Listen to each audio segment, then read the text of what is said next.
ప్రభుత్వ ఉద్యోగులకు పదవీ విరమణ సహజమని, పదవీ కాలంలో తాము చేసిన సేవలే గుర్తింపునిస్తాయని నల్గొండ జిల్లా అడిషనల్ ఎస్పీ రాములు నాయక్ అన్నారు. ఆదివారం పదవీ విరమణ పొందుతున్న ఎస్ఐ సాపవత్ నందులాల్ కు వీడ్కోలు సమావేశం దేవరకొండ అంబేద్కర్ భవనం ఏర్పాటు చేశారు. ఈ సందర్భంగా అడిషనల్ ఎస్పీ మాట్లాడుతూ ప్రభుత్వ రంగంలో పనిచేస్తున్న ప్రతి ఒక్కరికి పదవీ విరమణ ఉంటుందని, ఉద్యోగంలో చేసిన సేవలు ఎప్పుడూ గుర్తుండిపోతాయని అన్నారు.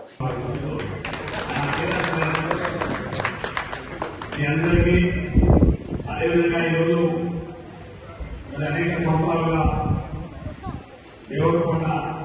దేవరకొండకు సంబంధించినటువంటి కార్మికులు ప్రయాణం చేసే ప్రాణాలకు అందించినటువంటి ఇన్ని సంవత్సరాలు సేవ చేసినటువంటి మా కార్మిక సోదరులైనటువంటి చోట్ల నాయక్ గారికి, డ్రైవర్ గారికి, బిఎస్పీ రావు గారికి, అదేవిధంగా వెంకటేశ్వర డ్రైవర్ గారికి, సత్యయ్య గారికి, అదేవిధంగా వీరి రాములు గారికి, మలికుల్లా న్యూయార్క్ గారికి, వీరందరికీ నా హృదయపూర్వమైనటువంటి